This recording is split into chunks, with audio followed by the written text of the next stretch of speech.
Well, the week we've all been waiting for is finally here. It's when Rich Rod gets his chance at redemption. He gets to right the wrongs of 13-9 on 9-13. Can he do it? That's what Jonathan and I are here to discuss tonight in episode number 43 of the Golden Blue Breakdown Show here on Couz's Corner. Thank you for joining us, Jonathan. What's going on tonight, man? Couz, we'll obviously get into the to our previews and everything that for those that follow us know what we're doing. I'll say, can he do it? I'd be lying if I didn't say that the outlook wasn't a little bit worse this week than maybe it was this time last week. But here we are. We find ourselves in the spot that we're in, and so regardless of that. What a huge game. And, something tells me that even though maybe a little bit of disappointment will be there after the Ohio loss, if this West Virginia team and Rich Rodriguez beats Pitt, I think people feel a little bit better about themselves. So can't look back, can only look forward. Exactly. Although we do look back, right? So yeah, we kind of do. We're going to just for a little bit. Yeah. Speaking of that, let's go ahead and do that.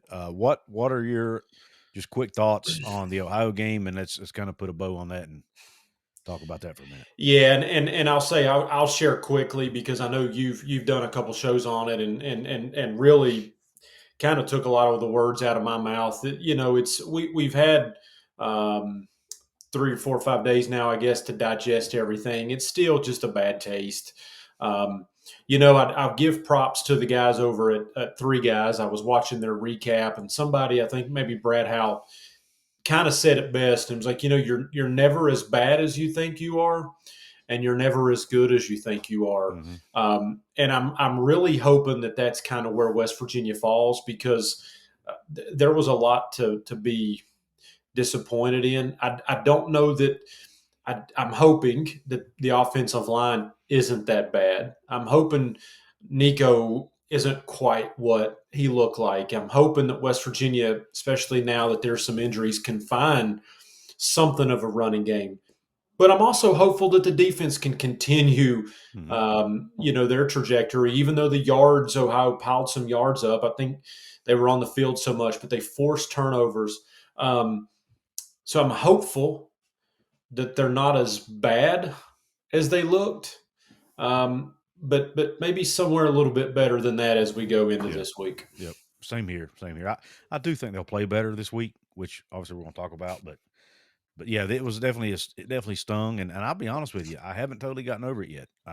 Normally I'm over games quicker than this, but I don't want to harp on it too much. I want to move on to Pitt because it is Pitt week, so I'm just going to leave it at that. You said it best. The sun came up the next day. The world didn't end. That's right. I had fun at the tailgate. Actually, I didn't go, did I? But anyway, it has been a long week. It has been a long week. It sure has. But I will say this real quick, and then we want to move on. Listen, one of the things that you and I, and even over at the site, and a lot of creators do, we try and be professional, but from a fan's point of view, because at the end of the day, that's what we are. And so, listen, we live and die by every single play, right? Every single game, we are on the edge. And a lot of times there's so much emotion involved. And so we do have to take a step back and realize, listen, Rich Rodriguez wasn't going to all of a sudden win 10 games, blow out Ohio by 20. What was the old saying? Mama said there'd be days like this. Yep. And with 80 plus new players, we want to win every game. And sometimes we have blue and gold glasses on. And it doesn't help the losses any necessarily, but I think we've got to be a little bit realistic and just calm down. Mm-hmm. Hey, I don't want to have any resemblance of trust to climb, but this is a process, right? Yep. And so we have to be patient. Yeah, I want to remind everybody, this is sort of a plug, I guess. I interview Jay. I always try to bring on someone from the other team to be on the show that covers the other team. Had JJ Kitchen on from Talking College Football, JJ Kitchen. Yeah, does a great job. And I asked his opinion about the West Virginia loss to Ohio from an outsider's perspective, and he gave a great answer. And I recommend everybody, it's in the first part of the video. Once you get finished watching this, go, if you haven't watched it yet, go back and watch my interview with JJ, because he lays it out well and explains it from a non-West Virginia fan's perspective on how we should really view that game and probably how we should be viewing the entire season for West Virginia. I agree.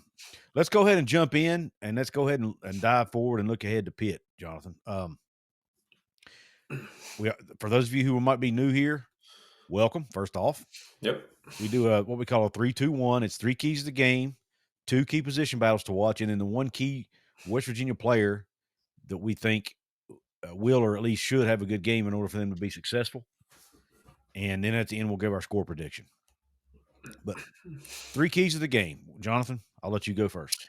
So this is really easy for me, actually, Couz, and I'm going to break down, and I know you will too, the in-depth analysis a little bit more. But I thought this was just extremely fitting to lead the show off, and to me, probably is the most important key. Who's hard edge? I like it. Who is it? Is it the offensive line that's been called out by everybody and their brother?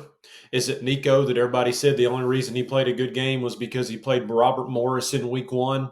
Or is it the running backs that said now that Jaheim White's out, there's nobody to run the football? Is it the defense that says you can't continue to do it because you just, you got lucky against Ohio, it was whatever. Let's see you do it against somebody else. Rich Rodriguez has built 100% of his mantra on hard edge. And that's the reason why you saw the roster turnover. He wanted to completely clean slate this thing. And you know what? The realistic truth is, because they got punched in the mouth. They flat out got punched in the mouth last week, and there wasn't a whole lot of answers for it. And I would probably say that from Rich Rodriguez all the way down, there was a lot of soul searching. A lot of people are going to have to ask yourselves, you're not playing a lower opponent this week. Let's give credit where credit's due. Pitt's a pretty good football team. And so my question is, who's hard edge? Who's hard edge? Who's going to step up and say, what you saw last week's not what you're going to get this week. This is the backyard brawl. This is a culture change. And we're not going to take it anymore. So for me, it's as simple. It's not really X's and O's. It's who's hard edge. I like it. All right, my first key, the crowd. Yeah. West Virginia is going to need the crowd, the home field advantage, big time this week. It's going to be it's expected to be it is a sellout. I expect most every seat to be full, including the student section. Hopefully, it's going to be really loud. The crowd's going to be into the game. It's a 3:30 game, so everybody's got time to get lubed up beforehand. It should be hopefully nobody's throwing batteries or beer cans at Eli Holstein, but it should be a very raucous environment. Okay. As the young folks like to say, or somebody, I've heard it said before, it's going to be crunk. Okay. I don't know who says that, but somebody does. Somebody. I've heard it said, I think in a rap song or something. I've heard that. But anyway, but yes, all joking aside, I think the crowd needs to be into the game. They're going to have to make a difference in this game, in my opinion. Disrupt the flow of Pitt's offense as well as you can. Just affect the game. The crowd needs to affect this game and be in it and give West Virginia that home field advantage, because they're going to need every single ounce of help they can get. That's my first key. I agree. And you know what? Could we not merge those two, right? And say what fans are hard edge? Exactly. Because there's a ton of disappointment and a ton of letdown. And I would also believe that if West Virginia were 2-0 and College game day, which we now know was definitely coming to Morgantown, I don't think we'd be having this discussion. Mm-hmm. I think it would just kind of be automatic, right? But there's a little bit of disappointment floating. Now, I'm not so sure it's going to be as much of a fall off, because it is Pitt, it is the backyard brawl, and let's just face it. I mean, I think if both teams came in and win 1 or 2 games, you'd probably still get that anger. But I completely agree with you. But I think my first point and your first point can kind of merge together. Show up, be loud. If you get a little bit of disappointed, maybe we see some offense still sputtering, something, be engaged. And I think it's extremely important. Agree. But I did like your first one, the hard edge. I think these players need to have a chip on their shoulder and play with a chip on their shoulder. And that's kind of how I view the hard edge mantra there that you're talking about. All right, key number 2, what do you got? Yeah, for me, I think somehow West Virginia has to find a running game. I think you got to find a way to run the football. Listen, obviously, from a West Virginia standpoint, we know it. Jaheim White's out. We also know that the offensive line struggled last week. So I think you cannot listen. Pitt's given up only 34.5 rushing yards per game. And it's a weakness of West Virginia's right now with the offensive line and the question marks. Let's face it, West Virginia is going to be dependent on Clay Ash, Sincere Bowers, and apparently Dior Hubbard, who doesn't even have a carry this year. Hasn't even played a snap. It's a little bit intimidating when you think about the struggles the offensive lineman has, who you're throwing out there, and the fact that Pitt's only given up 34 rushing yards, 34 and a half a game. Now, I also realize that Pitt's opponents so far this year haven't necessarily been world beaters. However, because it doesn't take a lot of film to realize Pitt's pretty good at that front seven. They're really good. And again, we've got to give credit where it's due. That's a very solid front seven. Especially their linebackers. Absolutely. Absolutely. And so there is extreme concern for West Virginia at that position because I do not believe that you can live and die off of Nico dropping back and try and throw, 10, 12, 15, 20-yard patterns all day long. I think that's a recipe for disaster. Somehow, some way, I think West Virginia's got to find a way to run the football. Yep, agree. That's a great one. I agree with that too. I almost put that in there, but I didn't because I'm going to focus without giving too much away. I'm going to focus on the running game later. But I do think it's huge. It's a huge factor. And where's it going to come from? Right? Somebody's got to step up. Maybe this is I hearken back, Jonathan, and I don't want to compare this team to that team because it's not fair and it's not going to be, that team was different. But when you look at that 2005 team, right? Yeah. Bednarik was a starting quarterback, gets hurt. Pat White comes in, he takes off. Okay. Yep. Nobody saw Pat White coming. So that same season, the starting running back, who was supposed to this big 5-star guy, Jason Gwaltney, I don't know if it was poor performance, got hurt, something happened. Next thing you know, this 3rd or 4th string guy named Steve Slayton comes in, takes off. I think it was the same season. Correct me if I'm wrong. Believe so. And the next thing you know, you've got one of the best duos in the history of West Virginia football. Could we see something like that? Do we see some people step up? Do we see a Jalen Henderson? Or do we see a Max Brown? Or do we see Scotty Fox? Whoever. Somebody step up if Nico doesn't get the job done. Do we see a running back take the bull by the horns and step up and say, okay, this is my time to shine. I'm going to show everybody what I can do. And is that Sincere Bowers? Is it Dior Hubbard? Heck, does it end up being does Ty Edwards get in the game finally, right? And get some or get some carries finally, right? Or is it Clay Ash? I don't know. Could be anybody. But let's hope. I'm not expecting anything like that to happen because I think it would be unfair to lay that kind of pressure on this team, this new team with all these new players. Yeah. But who knows? Maybe something like that happens, man. Sometimes all a person needs is a chance. Maybe they get that chance. Well, I will say too, just I guess a couple thoughts on that. Number one, I think that the leash, and I'd be interested to see if you agree with me. I think the leash on Nico is going to be shorter than it was last week. I think so. I don't think if that performance. Now, listen, as we sit here, Couz, a football game can go a million different ways, right? So the odds that it goes exactly similar to what it was last week are slim. But I think if we see that game kind of be in that same trend, I think it's a shorter leash because I do think you're kind of looking for that spot. Now, don't want to give too much away, but I do believe that Nico wasn't necessarily put in the best spot, and even Rich Rodriguez admitted as such. Because there were several play calls that were questionable, a left-handed quarterback rolling out to the other side, and just some things that I thought, why did all of a sudden Cam Vaughn just completely disappear in the game plan? There were some questions. And again, to Rich's credit, he stood up after the game when I thought he was going to pretty much blow fire out of his mouth.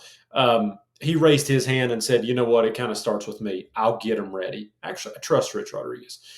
Number two is to your running back. I agree in the sense of I don't know who it's going to be, but I think somebody is going to bust out this week.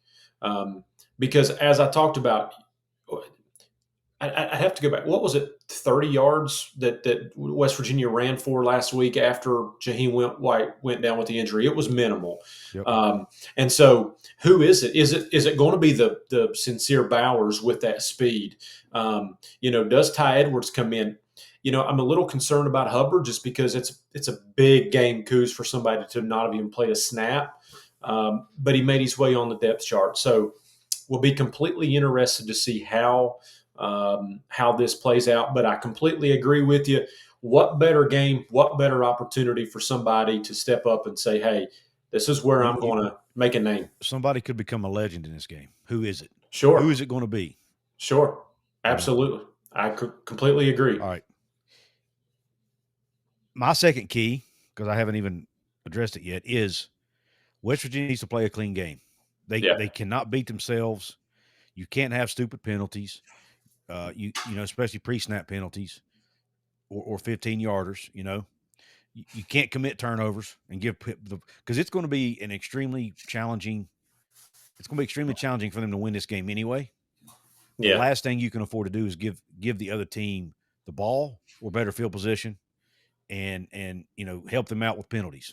Can't do it. So West Virginia has to play a clean football game, and that includes turnovers and it includes penalties. Yeah, I agree. Cannot play behind the chains. Listen, if we saw anything from last week, hate to keep harping on it, but you cannot play behind the chains. You can't shoot yourself in the foot. You couldn't give Ohio extra opportunities last week. You dang sure can't give them to Pitt this week. Amen. All right, what's your third key? I think the third key is pretty simple for me. I think the defense has to continue to play well. There were a little bit of criticism last week in the sense of just the amount of yards that they gave up to Ohio. I don't want to hear that. They were on the field way too long. They still generated turnovers. To be honest, one of the reasons why they even had a resemblance of a chance last week to win that game was because of the defense. Yep. And so, you know what? Tip of the cap to those guys, Zach Alley. I do think West Virginia is going to struggle to score points this week. I'm hopeful that that's not the case, but I think there's a little bit of a struggle. And so I think West Virginia has to continue to put pressure. Maybe Jamori Robinson does come back. What's the status of Reed Carrico if he's injured? But I think the defense has to maybe generate some turnovers, have to get off the field on third down, at least to continue to give this offense a chance to score some points. Yeah, we're aligned on this one. My third key is force turnovers. Defense has to force turnovers. Sure. And you could say that every game, but in this one, I think it's critical because I think this game, and I think I said this in one of my previous shows. I can't remember. If I didn't say it, I know I thought it. But I think in order for West Virginia to win this game, Jonathan, it needs to be a low-scoring game like we saw 2 years ago, like 17, where West Virginia won 17-6. Yeah. Because I'm so. Yes, you can say I don't have faith in the offense, but I really don't right now because of Jaheim White being out, because of Bray being out, because of what we saw Saturday, because the O-line is struggling to get pushed, because the quarterback play so far has been subpar against decent competition. So until they go out there and show me and prove me wrong, which I hope they do, I just don't have a ton of faith in that this offense is going to put up a ton of points against a defense as good as Pitt. So I think they're going to have to lean on the defense, and if you do that, it means the defense has got to steal some possessions and help that offense. If the offense is going to struggle to score, like Bob Huggins used to say with the press, if we get more possessions than they do, we got a better chance to win a game. Yeah. Same thing with football, right? Yeah. If your offense is struggling, give them more opportunities. At some point, they're going to punch one in, you'd think, right? Yeah. And I think that's why it's critical because points may be hard to come by. So give them more opportunities. I agree. Completely agree with you. All right. Before we move on to the second part of the show, I do have to take a quick commercial break. So bear with us. We'll be back here in about, a couple minutes, I guess. But stick around. We'll be back. But I do want to take this opportunity to give a shout out to our good friends and a new sponsor of the show here, the folks over at DraftKings. Right now at DraftKings, you can, if you want to bet on the West Virginia game, the Backyard Brawl game, you can do that. Right now, West Virginia are underdogs in this game. Pitt's favored at -7. The over-under on the game, as you see scrolling on the bottom of the screen, is 57.5 points, according to DraftKings. If you want to bet on that game, you can do so. Because right now, for new customers, you can bet just $5 and get $300 in bonus bets instantly. Plus, you grab over $200 off NFL Sunday Ticket from YouTube and YouTube TV because DraftKings is the official sports betting partner of the NFL. And your season starts now. Download the DraftKings Sportsbook app and use code COUZ. That's code COUZ to get $300 in bonus bets instantly when you place your first bet of $5 or more, plus over $200 off NFL Sunday Ticket from YouTube and YouTube TV. In partnership with DraftKings, the crown is yours. Do you have a gambling problem? Call 1-800-GAMBLER. In New York, call 877-8-HOPE-NY or text HOPE-NY 467-369. In Connecticut, help is available for problem gambling. Call 888-789-7777 or visit ccpg.org. Please play responsibly. On behalf of Boot Hill Casino and Resort in Kansas, fees may apply in Illinois. 21 plus age and eligibility varies by jurisdiction. Void in Ontario. Bonus bets expire 7 days after issuance. See sportsbook.draftkings.com/promos. NFL Sunday Ticket offer for new subscribers only and auto renews until canceled. Digital games and commercial use excluded. Restrictions apply. Additional NFL Sunday Ticket terms at youtube.com/go/NFL Sunday Ticket/terms. This is a limited time offer. Also want to take this opportunity to shout out our friends over at Appalachia Digital. They're the fine folks who designed the website you see on the screen behind me. WVSportsChat.com, where Jonathan and myself, along with some other writers, put up a ton of content. Go check us out, WVSportsChat.com. Appalachia Digital are the folks who designed it. They did a great job. They can do the same for you.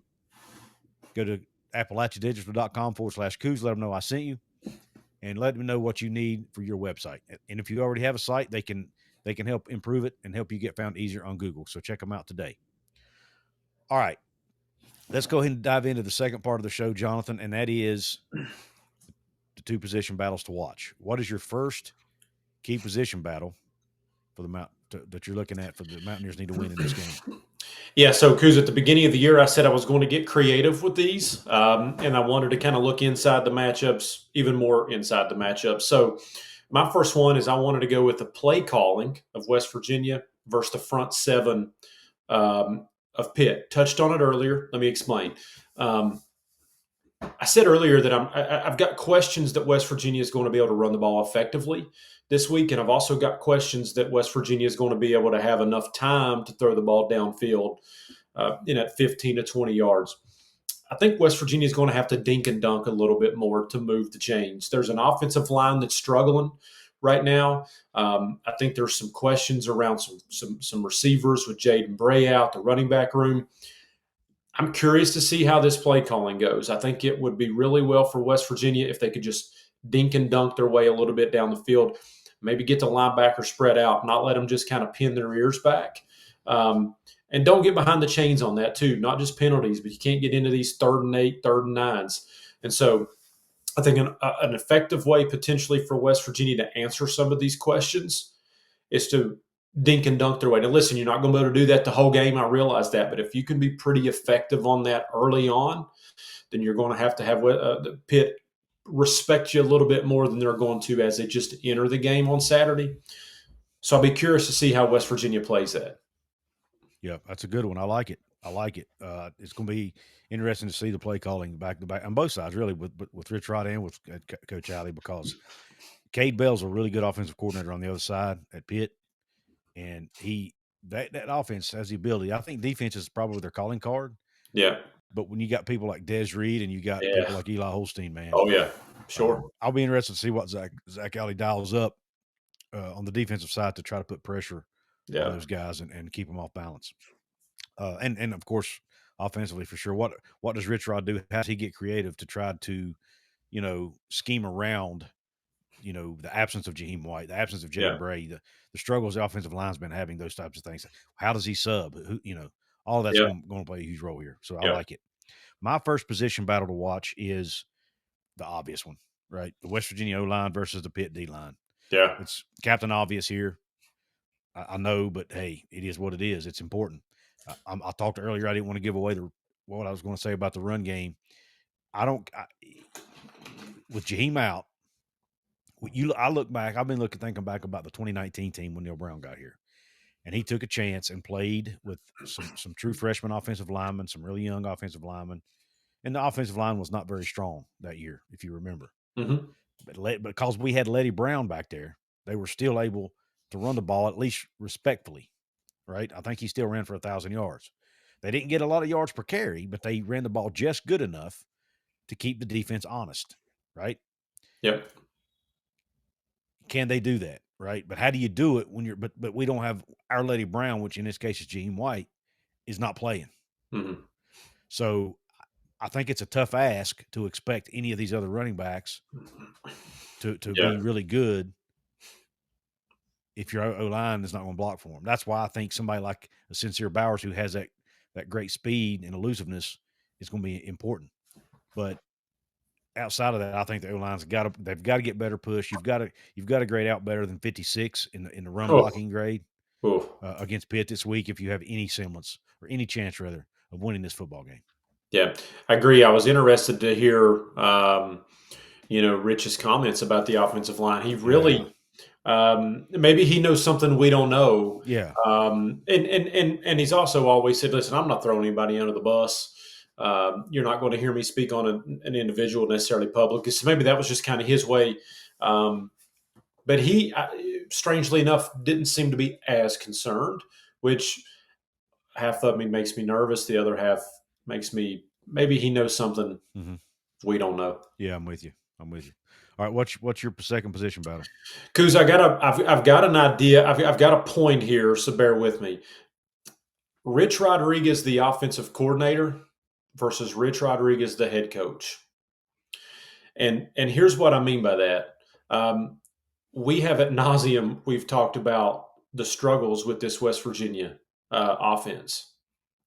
And we've also talked about how it's extremely important for West Virginia to have an opportunity in this game for that defense to play well against what I think you and I both would agree is a pretty solid Pitt offense, right? Is Rich going to slow down the offense a little bit? The offensive coordinator in Rich is going to say, spot the ball. Yeah. Spot the ball. The head coach in Rich Rodriguez might say, I need to slow down just a little bit. Because I'm concerned that if that offense struggles again this week like they did last week against Ohio, and Ohio piled up 400, almost 500 total yards, what's Pitt's going to do? Now, fortunately enough, Ohio shot themselves in the foot enough, and the defense did just enough to keep West Virginia in the game. I don't see that happening this week if you get that same offensive performance. You can't have as many 3-and-outs this week as you did last week. The defense it's not sustainable for this defense against the Pitt offense. The Rich Rodriguez OC and play caller, spot the ball. Mm-hmm. Rich Rodriguez, the head coach, may want to consider slow down. I'll be curious to see if he does that. I'll be honest with you. I think Rich Rod, the OC, will win that battle almost every single time. And I'll be clear, I'm not picking the side of the fence here. Right. I'm just saying I don't see an option where West Virginia wins the football game this week. If they have as many 3-and-outs as they did last week, the offense completely goes stagnant. I don't think that the defense can sustain themselves this week like they did last week to keep it. It's just an option. I don't think it works, and I don't think he's going to listen to me. Rich, if you're listening, I'm just suggesting. Yeah. But I'll be curious to see if there's any slowdown.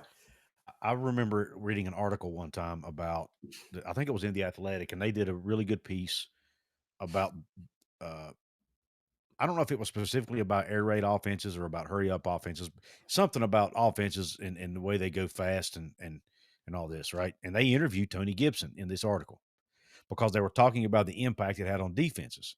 And they asked Tony Gibson about his days. This is when he was DC at NC State a couple years ago. And they asked him about his time at West Virginia under Dana Holgorsen, who at that time liked to go really, really fast. And Tony Gibson talked about how early on, Dana loved to move to go fast. But later on in Dana's tenure at West Virginia, he realized, because remember, that was Dana's first head coaching job. Yep. Later on, as he learned more through the years, he realized that if you do that and you don't score points, you Yeah. make life harder on your defense. Yep. So he started slowing down some. He didn't run hurry up. Now, he would still use tempo, but he would use it in spots. He would pick his spots, kind of like a full court press in basketball, right? Where you press after makes. He would. You get a first down, boom, then you go. Yeah. But if you didn't get a first down, you slowed it down. You know, that is what I was thinking about, because Tony Gibson talked about how it made his job easier, right? And you'll never hear a DC whose head coach is. You're never going to hear Zach Alley say, "Yeah, man, I wish he would slow down." You're not going to hear him say that, No. right? But deep down, they probably kind of wish he would. You know? Yeah. Yeah. Rich has built a career. He's built a career on spot the ball. It's just who he is. It's his identity. I'm extremely concerned that if you have that offensive performance against this team, you are hurting your defense.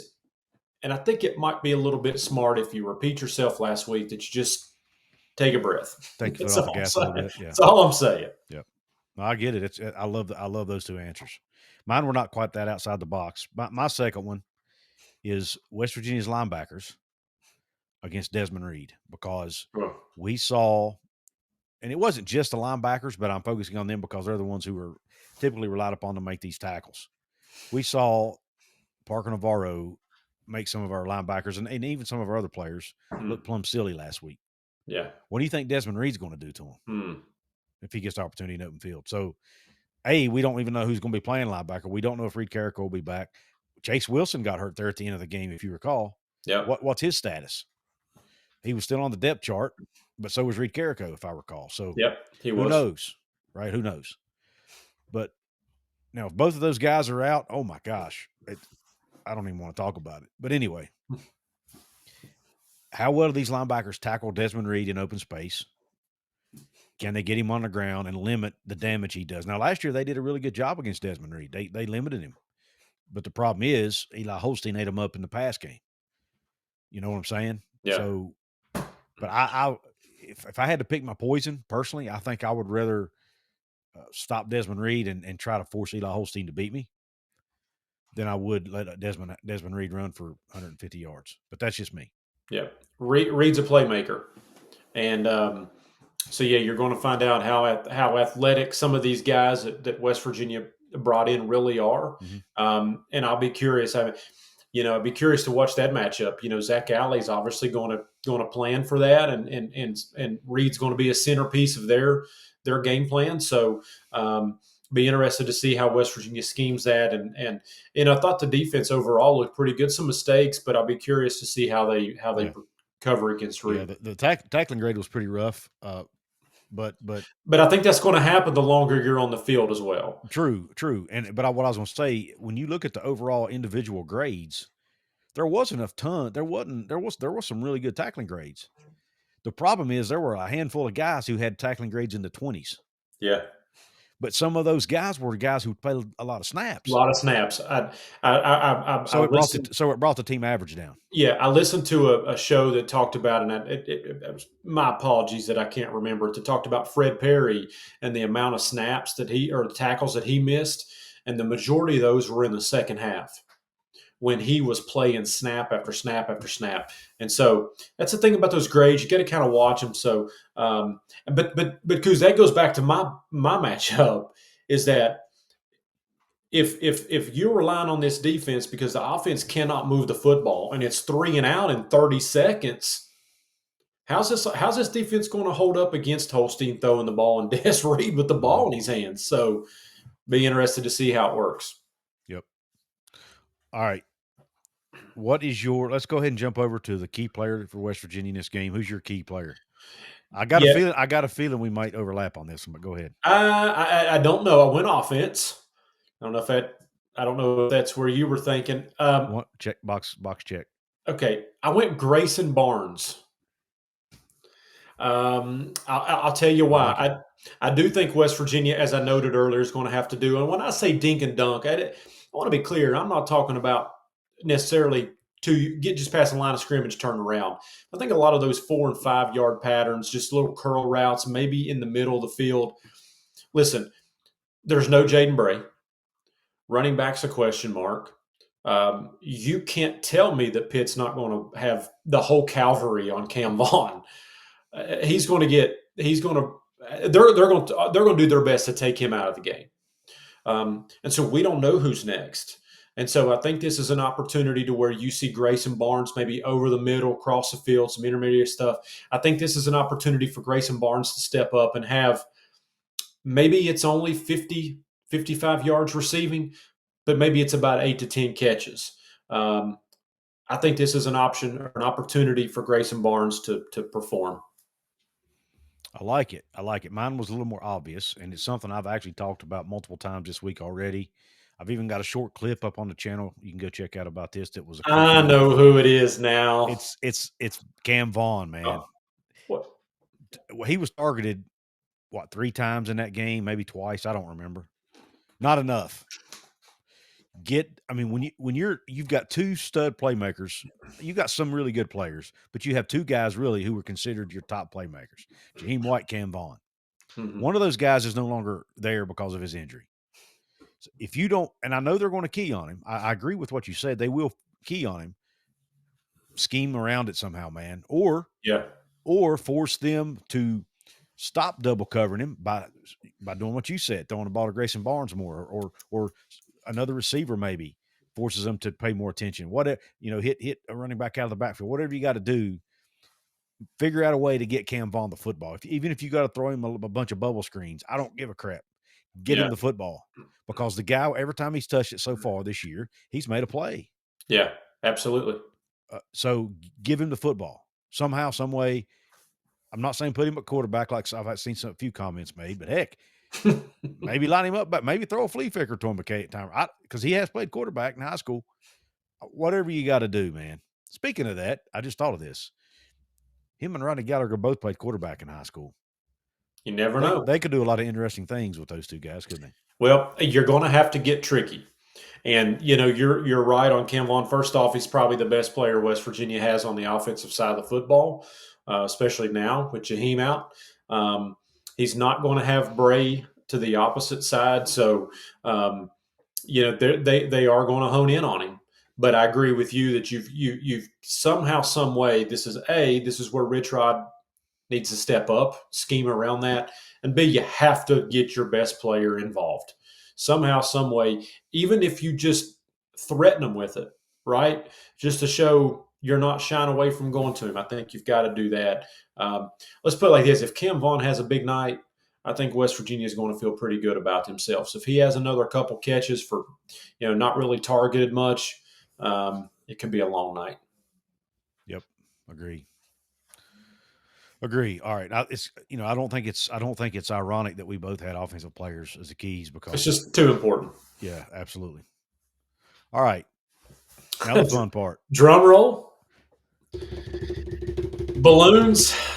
Yeah. Prediction. Where's my balloons at? There we go. I figured out. I finally decided to Google and see how to make that happen. But anyway, if you do the Richard Nixon, you get that. There we go. Well, hopefully we're doing that Saturday evening about 7 p.m. Let's hope so. All right. This is classic head versus heart. My head tells me it just doesn't look good for West Virginia. There's too many obstacles to overcome. Listen, I'm not trying to paint Pitt as Ohio State or Texas or LSU or anybody for that matter. But they're a pretty darn good football team, Couz. And let's face it, West Virginia is not in a good place. They're just not.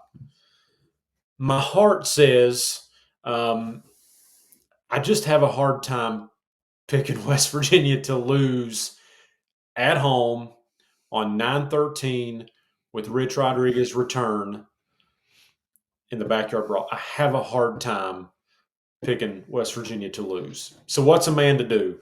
I lay my head down at night with my heart. I think West Virginia finds a way to win the football game. I don't anticipate it being pretty, but I'd go back to what you said earlier. These are where legends are made. And maybe it's a 80-some yard run by Sincere Bowers to break loose. Maybe it's a pick six to seal the win. Maybe it's a key sack. I don't know. Maybe it's a 65-yard touchdown pass to Cam Vaughn. Who knows? I feel like somehow, some way, Rich Rodriguez, despite last week, did not come back home to lose to Pitt. I think it's West Virginia 24, Pitt 21. I did not see that coming. I'll be honest with you. Head versus heart. Yeah, I didn't see it coming, man. Now I got to give you mine, and you know me, I'm going to be the head guy. I just I know there's going to be a lot of fans tell me I'm doom and gloom, but I can't help it. I feel like Pitt is. I'm not. I've even said I think Pitt's a dark horse to compete for an ACC championship. It's a good football team. I don't know that I feel that way anymore after seeing Florida State and some of these other teams, but I still think they're good. And I think on paper, and I know that you don't play the game on paper, I get that, but man, they're just when you add in one of the best linebacker groups in the country, really good quarterback, and Eli Holstein, bunch of returning pieces in the trenches on both sides of the ball, star running back. They've improved at the wide receiver spot with some transfer additions. And what I saw from West Virginia's offense last week, the growing pains they're still going to be going through in game 3 of the season. I just think it's a tall task to ask them to come out here and win this game against Pitt. I do think it'll be a closer game because it is a rivalry. It is at home in Morgantown. I don't think Pitt's going to blow West Virginia out by any means. DraftKings has over under 57.5, which means they're saying it's going to be around 27-20 to 28-20, somewhere in that neighborhood, I guess. Yep. I don't think it'll. I'll be honest with you. I don't see West Virginia scoring 20 points. I hate to say that, but I also think West Virginia's defense will be up for the task. So I'm going to say, I'm going to say it'll be Pitt 24, West Virginia 10. Well, if West Virginia scores 10 points, they've got no hope. I mean, there's no hope. I think West Virginia, to get to a chance where they can win this football game, has to score 20. I just as much of an effort I think West Virginia's defense puts into this game. I think I don't think you keep Pitt under 20. I just don't see it, especially if you're not getting as much from the West Virginia offense. So we'll see. I mean, listen, there's no reason why anybody's going to question somebody for picking Pitt to win this football game. Listen, after what we saw last week, knowing the changes that this program is in the middle of, right? No reason to think West Virginia has a lot of hope. I even outlined why it doesn't make sense to pick West Virginia. At the end of the day, I feel like something happens. I would feel like I was being, even though I'm a fan at heart and I'm a fan first, I try to be somewhat of an analyst, and I think it would be disingenuous of me to not be honest. And there's a part of me, I don't want to say they don't have a chance, but it's going to be a very tall task. And I'm not trying to throw shade at West Virginia. Man, they got 81 new players, entirely new coaching staff. Rich Rod has said out of his own mouth, they've got a lot of work to do. He said I'm trying to think how he worded in his presser earlier this week. I don't work in progress. I don't remember how he worded it, but he's basically still saying we're still not there yet. We're still trying to gel, still trying to get acclimated to one another. All these things.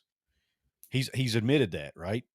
You look at last year at Jacksonville State, they lost their first 3 before they finally started rolling. I just think it's I do not want to underestimate, though, the Morgantown magic that can happen when the sun starts to set. So if this game is within one touchdown, in the fourth quarter, I think West Virginia has a really good chance to win the game. And I do see it being close, at least for the first half. But I just got a feeling that West Virginia's defense is going to be on the field too long, and that Pitt will end up pulling away there late. So, do you believe if West Virginia can score in the 20s, the chances go to what if they score 20s? Oh, if Like they I've got score, West Virginia, scoring 24 points. If I were to say, Couz, if West Virginia scores 24 points, the chances they win the game are 20 points. I picked them to score 24. So if West Virginia, if I'm right and West Virginia scores 24, what chances you give them? If they score 24, I give them at least 50% odds to win the game, at least. See, I would think it would be higher. For me personally, I think that's if West Virginia, because I think the defense is going to keep you in it enough, and then I think the crowd, the home field advantage, plays a little bit of a part in that too to bump that up a little bit. See, I would agree with the 50. I'd probably maybe give it another little bit for the home field, another little bit. So I'd probably go a little bit more to like 60 for me. Okay, that's fair. Of course, I'm more of a pessimist than you are, Jonathan. So that's probably part of the reason for this. No, but I think that's one reason why you and I can do a show together. We can explain every reason why we agree to disagree or think the same logic. Yeah. But then we get to this, and I see something you don't see. I feel something you don't feel, and that's okay. I see this being a one-score game, maybe a 3-point game or a tie game at halftime. I see it being still tight early in the fourth quarter. But man, and if you now, or at least, let me back up. I see it being tight into the mid third quarter, but I just think by late third quarter, early fourth quarter, Pitt's going to extend the lead out to 2 scores by then because the defense is just going to get worn down. And until the West Virginia offense shows me they've got more to give, or not more to give, but can execute better. Let me put it that way, because I think they're trying. I'm not trying to question their effort at all. But if they can show me that they can execute better, then I'll gladly be proven wrong. But if West Virginia keeps this thing within a score late into the fourth quarter, I like their chances, man, because you know what happens when the sun starts going down. Yeah, inside Milan Puskar Stadium, crazy things can happen, man. Yeah. I'm telling you. Yeah, last thing I'll say real quick, and we didn't talk about this during the show, but I do believe momentum is a real thing, and sometimes you just need to feel good about yourself. One thing I would watch is if by chance West Virginia could get the ball early and actually get some points on the board, if they could be effective. Now, if by chance West Virginia goes a quick 3 and out, shades of last week, right? But if West Virginia could get that football early, maybe march down the field, maybe you don't necessarily have to score a touchdown, but march down the field and get some points to feel a little bit better about yourself. I pay close attention to the first drive or so of that game when West Virginia gets the ball. Yeah, and this is we didn't even mention this, but can you stop Desmond Reed in the return game? That's another concern I have. I mean, so far, West Virginia's been pretty good in that category. Now, again, early, Robert Morris didn't pose much of a threat, and I'll knock on this wooden desk here. But so far, you're completely right. I mean, it's something like that could be the difference in this football game. So you got to keep close eye on it. Can you get a defensive score? Like last week, I thought Darian Lewis was going to take that one interception back for a touchdown there for a minute. Yeah. That would have changed the whole game potentially. Can your defense get a pick six or a scoop and score, or like you said, can you get a special teams touchdown or a block kick, or can a call go your way? You look at that. You look at the pass down the sidelines. There's a lot of debate whether that was a catch or not. That would have been down inside the 5-yard line. Yeah, that was a catch. What's the momentum there, right? Yeah. So there's going to be some intangibles there, maybe some out of your control that could determine this. Yeah, I do think that was a catch, but I also understand why they called it incomplete because it happened so quick. And so I think it was to the naked eye in real time. It was likely a very close call. And it's so hard when a play is ruled a certain way on the field to reverse it. So I totally, even though I thought the call didn't go our way, I wasn't really mad about it because if I was the official, I would have made the same call in that situation. I agree. But anyway, all right. So Jonathan's got West Virginia winning 24-21. He picked with his heart. Me being the pessimistic overthinker that I am, I picked West Virginia to lose 24-10 because I just do not feel like the offense is there where they need to be able to score enough points against a Pitt team to win the game. I think they need to keep Pitt below 20 points to win the game. That's just I think the 20-point number you mentioned is a good one.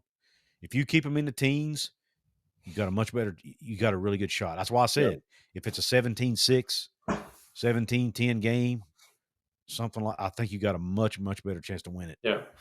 So anyway, hopefully those balloons are going about 7 p.m. Saturday night. Well, I'll probably still be standing in the blue lot waiting for traffic so I can get out of the parking lot. So yes, because that's where I'll be. Or depending on how the game goes, maybe it'll be clear traffic. That's true too. Yeah, you got that right. We might be heading on down I-79 before the game's over. But anyway, all right. And for those of whom might get mad for leaving early, there's a lot of circumstances surrounding it that we would, if the game's getting out of hand, we will likely be leaving early. I just tell you, because of personal things going on that I don't need to get into. But anyway, so don't come at me with that crap. But anyway, Jonathan, any final words? Let's go Mountaineers. Let's do it, man. I appreciate everybody tuning into the show. Again, don't forget our sponsor, Appalachia Digital. Go check them out for your website needs. AppalachiaDigital.com/Couz. Thanks to folks over at DraftKings once again.